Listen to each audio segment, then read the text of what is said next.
بسم اللہ الرحمن الرحیم۔ ابا جان کی دوسری گرفتاری اور سزائے موت۔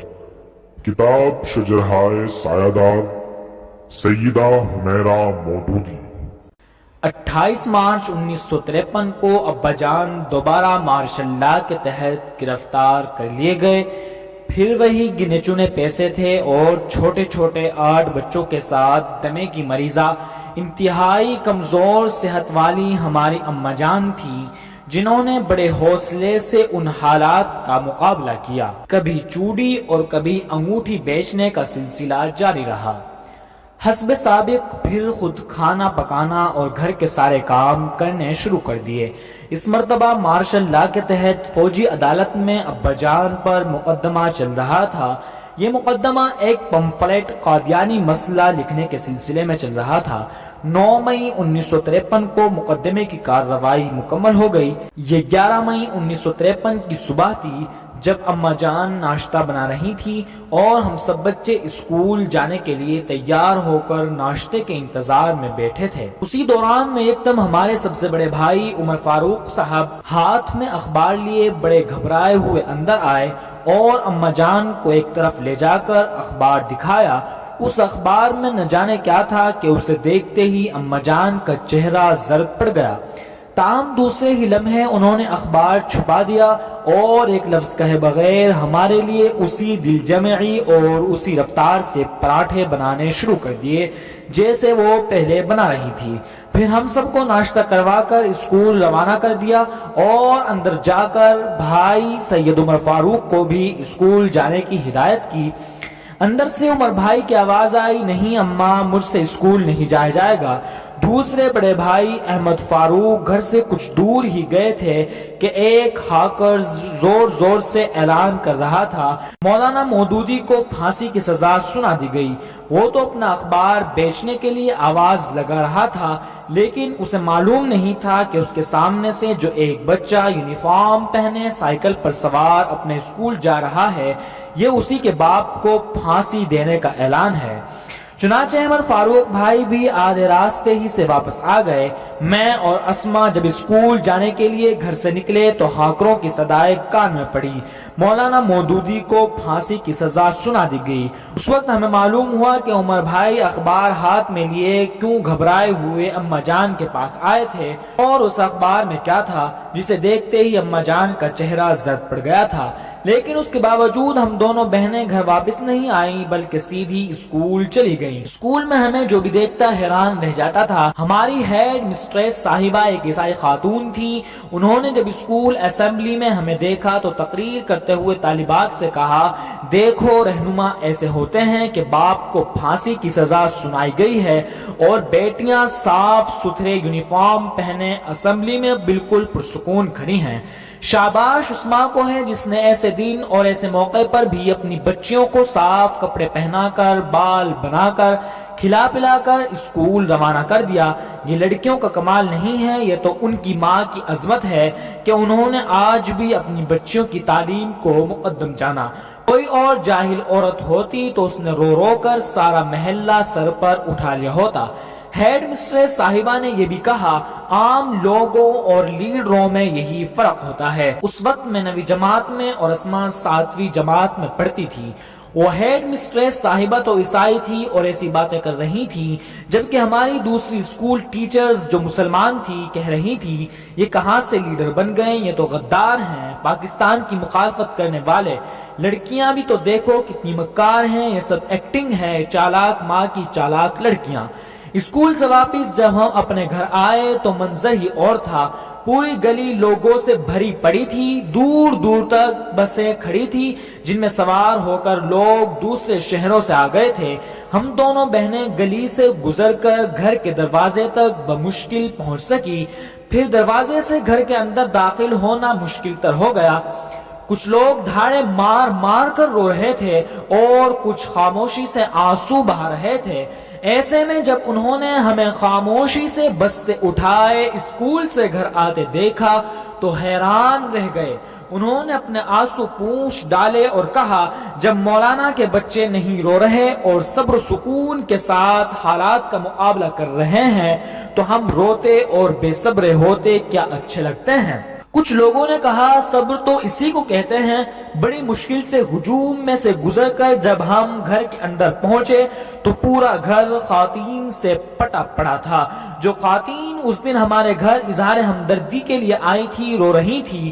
اماں جان ان کو صبر کی تلقین کر رہی تھی اور یہی حال ہماری دادی اماں کا بھی تھا۔ جب ہمیں دیکھا تو اماں جان نے بس اتنا کہا بیٹا گھبرانا نہیں، صبر کرنا، اور پھر ہم سب کو اپنے ہاتھ سے پکایا ہوا کھانا کھلایا اور جا کر خواتین میں بیٹھ گئیں۔ اس روز ایک خاتون نے اماں جان سے کہا تھا بیگم صاحبہ آج رات آپ 100 نفل حاجت کے لیے پڑھیں اور پھر تہجد کے نفل پڑھ کر مولانا صاحب کی زندگی سلامتی اور بقا کے لیے دعا کر کے یہ منت مانیں کہ جب سلامتی اور خیر و عافیت سے گھر واپس آئیں گے تو پھر میں اسی طرح 100 نفل شکرانے کے ادا کروں گی۔ غرض وہ ساری رات اماں جان نے نفل پڑھتے ہوئے گزاری۔ رات کو جب میں نے دیکھا انہیں نفل پڑھتے ہوئے پایا۔ فجر کی اذان سنتے ہی ہم بھی اٹھ کھڑے ہوئے۔ فجر کی نماز کے بعد اماں جان نے تلاوت کے لیے قرآن کھولا اور وہی سلسلہ جہاں سے روز پڑھتی تھی پڑھنا شروع کیا۔ ہمیں حیرت ہوئی کہ سورۃ البقرہ کی جو آیت ان کے سامنے آئی وہ یہ تھی ام حسبتم ان تدخلوا الجنۃ ولما یأتکم مثل الذین خلوا من قبلکم مستهم البأساء والضراء وزلزلوا حتى يقول الرسول والذين آمنوا معه متى نصر الله الا ان نصر الله قریب۔ اس آیت کو اماں جان پڑھتی گئی اور روتی گئی۔ پھر مجھے بلایا اور یہ آیت دکھائی، کہنے لگی دیکھو یہ زندہ کتاب ہے، یہ انسان کی دکھتی رگ پکڑتی ہے، یہ دل کا چور پکڑتی ہے، یہ دکھی انسانوں کے زخموں پر مرہم رکھتی ہے، بس شرط یہ ہے کہ تم اس سے دوستی کر لو، پھر یہ تمہارے حالات کے مطابق، تمہاری دلی کیفیت کے مطابق تم سے معاملہ کرے گی، تمہیں مشورہ دے گی اور تمہیں تسلی دے گی۔ اب دیکھو عین ہمارے حالات اور ہماری دلی کیفیت کے مطابق ہمیں کیسے تسلی دے رہی ہے، کیسے ہمارے زخموں پر مرہم رکھ رہی ہے۔ اگرچہ اس وقت میری عمر 13 برس تھی، لیکن شاید سب سے بڑی بیٹی ایک طرح سے والدہ کی چھوٹی بہن یہ سہیلی کے مانند ہوتی ہے، اس لیے اماں جان اکثر دل کی باتیں مجھ سے کرتی تھی، مشورہ بھی مجھ ہی سے لیتی تھی اور میں ان کی رازدار تھی۔ مجھ پر انہیں بڑا بھروسہ تھا، لیکن پھر بھی اب مجھے احساس ہوتا ہے کہ اس وقت میرے بچپن میں جو باتیں وہ مجھ سے کرتی تھی وہ ایک طرح کی خود کلامی ہوتی تھی، وہ ایسی باتیں تھی جو وہ کسی اور سے نہیں کر سکتی تھی۔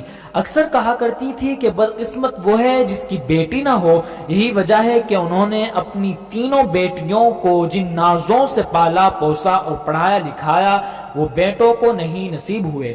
بعد میں ابا جان بھی اکثر اپنے دل کی بات مجھ سے ہی اور اسماء ہی سے کرتے تھے۔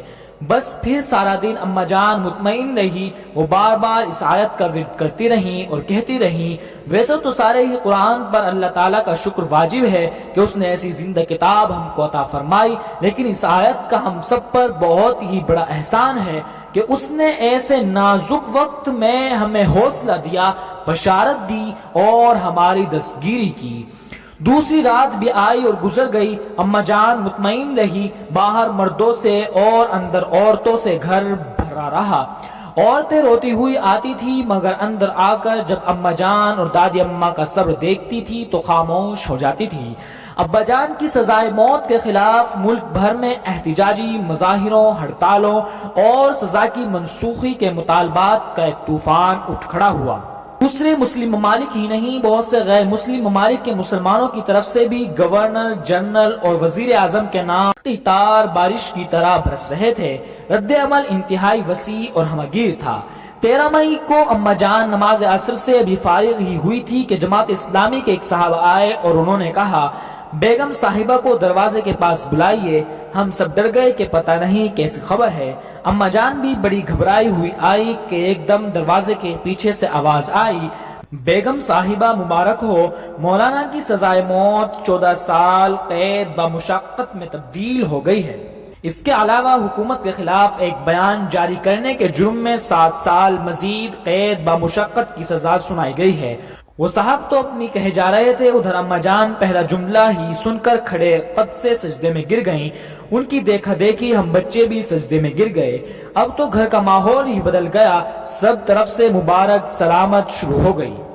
یہ کسی نے سوچا ہی نہیں کہ آگے 21 سال کی قید ہے۔ اما جان بار بار کہہ رہی تھی اللہ کا وعدہ سچا ہے، الا ان نصر اللہ قریب۔ پھر کہتی دیکھو آیتیں اور حدیثیں خود اپنا مطلب سمجھا رہی ہیں کہ ہم ایسے ہی حالات کے لیے ہیں اور یہ ہمارا مطلب ہے۔ اس روز اما جان نے ہم کو اپنا ایک خواب سنایا جو ابا جان کی کورٹ مارشل سے سزائے موت سے صرف 1 دن پہلے انہوں نے دیکھا تھا۔ کہنے لگی میں نے دیکھا کہ ایک ہوائی جہاز آ کر اترا ہے اور اس میں تمہارے بجان ہم سب کو لے کر سوار ہو گئے ہیں۔ جہاز ہے کہ بڑی تیز رفتاری کے ساتھ آسمان کی طرف پرواز کر رہا ہے۔ مجھے سخت چکر آ رہے ہیں اور بڑی گھبراہٹ ہو رہی ہے۔ پھر یک لخت ہوائی جہاز کہیں اتر جاتا ہے اور تمہارے بجان میرا ہاتھ پکڑ کر سہارا دے کر جہاز سے اتار رہے ہیں۔ ادھر میری جان پر بنی ہوئی ہے اور ادھر تمہارے بجان کی آواز آتی ہے ذرا نیچے دیکھو تو صحیح کہ تم کتنی بلندی پر آ گئی ہو۔ پھر میں نیچے دیکھتی ہوں تو واقعی لوگ سڑکوں پر بونوں کی طرح نظر آ رہے ہیں اور بڑی بڑی اونچی عمارتیں کھلونوں کی طرح نظر آ رہی ہیں۔ اتنے میں میری آنکھ کھل گئی۔ خواب سنا کر کہنے لگی آج اس خواب کی تعبیر سامنے آئی ہے۔ یوں محسوس ہوتا ہے کہ باری تعالیٰ کو جس طرح حضرت ابراہیم کے ہاتھ سے حضرت اسماعیل کو ذبح کرانا مقصود نہیں تھا بلکہ باپ کو خلیل اللہ اور بیٹے کو ذبیح اللہ بنانا تھا، اسی طرح ہم گناہگاروں کو بھی اس بھاری آزمائش سے بخیر و خوبی گزار کر بلندیوں تک پہنچانا تھا۔ جب ابا جان کو سزائے موت سنائی گئی تو 7 روزہ افریشہ لاہور میں سرگودا کے میاں رحیم بخش نے روایت کیا میں نے ایک خواب میں حضور نبی کریم صلی اللہ علیہ وسلم کو دعا کرتے دیکھا تھا، یا اللہ رحم کر، مودودی میرے دین کا نام لینے والا ہے، تو اسے ابھی زندہ رکھ، وہ تیرے دین کا کام کر رہا ہے، خداوند رحم کر۔ میاں رحیم بخش صاحب بیان کرتے ہیں کہ اچانک آواز آئی، اے محمد صلی اللہ علیہ وسلم، ہم نے تیری دعا قبول کی۔ اس کے بعد اچانک میری آنکھ کھل گئی۔ یہ صبح کا وقت تھا اور مؤذن اللہ اکبر کی صدا دے رہا تھا۔ میں گھبرا کر اٹھ کھڑا ہوا، پھر اچانک میری آنکھوں سے آنسو نکلنے لگے اور میں بہت دیر تک سکتے کے عالم میں اپنی چارپائی پر بیٹھا رہا۔ اس خواب کی تعبیر جلد سامنے آئی کہ سزائے موت ختم ہونے کا اعلان ہو گیا۔ ایک مرتبہ کسی نے اما جان سے کہا تھا آپ کے درس قرآن و حدیث میں جو لطف آتا ہے وہ کسی اور کے درس میں نہیں آتا۔ انہوں نے جواب دیا ان آیات اور احادیث کا مطلب جیسا ہم جانتے ہیں کوئی دوسرا اسی وقت جان سکتا ہے جب وہ ایسے حالات سے گزرے جیسے حالات سے ہم گزرے ہیں۔ اما جان اور دادی اماں کی یہ پوری کوشش ہوتی تھی کہ بچے خوش خرم رہیں اور ان کی نفسیات پر کوئی برا اثر نہ پڑے۔ ہماری اما جان کہتی تھی انسان کا بچپن خوشیوں سے بھرپور ہونا چاہیے اور اسے کبھی عدم تحفظ کا احساس نہ ہونے پائے، کیونکہ کسی بھی قسم کی محرومی اگر بچپن میں آدمی کو ڈس لے تو یہ چیز انسان کی شخصیت کو گہنا دیتی ہے۔ یہ تلخ یادیں پھر ساری زندگی آسیب کی طرح اس کا پیچھا کرتی ہیں۔ ہر بچے کو اپنے گھر میں ایک اہم فرد کی طرح کا احساس ہونا چاہیے، بلکہ VIP ہونے کا احساس ہونا چاہیے تاکہ اس میں خود اعتمادی پیدا ہو سکے۔ انہیں یہ فکر کھائی جاتی تھی کہ میرے بچے بچپن ہی میں بوڑھے ہو گئے ہیں اور ان کا بچپن چھن گیا ہے۔ اس کے ازالے کے لیے انہوں نے بڑے جتن کیے اور مختلف طریقوں سے ہمیں مصروف رکھا۔ ایک روز ملتان جیل سے بجان کا پیغام آیا ہر بچہ مجھے الگ الگ خط لکھے، چنانچہ ہم سب نے انہیں الگ الگ خط لکھے۔ پھر ان خطوں کے جواب میں بجان نے ہم سب کو اپنے ہاتھ سے علیحدہ علیحدہ خط لکھے اور ہم میں سے ہر ایک کو ایک ایک چھوٹی سی تھیلی بھیجی۔ ابا جان کی نیلے رنگ کی قمیص جو پرانا ہو چکا تھا اسے کاٹ کر انہوں نے خود سوئی دھاگے سے تھیلیاں سی تھی۔ ان تھیلیوں میں چھلے ہوئے چلغوزے، بادام، کشمش، پستے اور اخروٹ بھرے ہوئے تھے۔ ہر تھیلی کے اوپر آٹے کی لئی سے چسپاں کی ہوئی چٹ پر ہم میں سے ہر ایک کا نام لکھا ہوا تھا۔ کسی پر نور نظر، کسی پر جان پدر اور کسی پر جگر گوشہ لکھنے کے بعد بچے کا نام لکھا ہوا تھا۔ ان خطوں اور تھیلیوں میں کیا تھا کہ انہیں دیکھ کر دادی اماں تو بلک بلک کر رو پڑی، اماں جان کا چہرہ زرد پڑ گیا اور وہ سارا دن خاموش رہیں۔ جیل سے آنے والی یہ چھوٹی چھوٹی تھیلیاں زبان حال سے اسی طرح بول رہی تھی جیسے کوئی جیتا جاگتا انسان۔ وہ جیل کی اداسی، تنہائی، بچوں سے دوری، گھر کی یاد اور معلوم نہیں کیا کیا بیان کر رہی تھی۔ یہ ٹھیک ہے کہ ابا جان عزم اور ارادے کا کوہ گراں تھے، لیکن وہ تھیلیاں جن پر جان پدر، گوشائے جگر اور نور نظر کی چٹیں لگی ہوئی تھی، یہ بتا رہی تھی کہ ارادے اور عزم کے اس پہاڑ کے اندر دھڑکنے والا دل بھی ہے۔ دوسری طرف یہ نور نظر، جان پدر اور جگر گوشے اس وقت اتنے چھوٹے اور بے شعور تھے کہ جلدی جلدی اپنی اپنی تھیلی کھول کر خشک میوے کے پھنکے مار گئے۔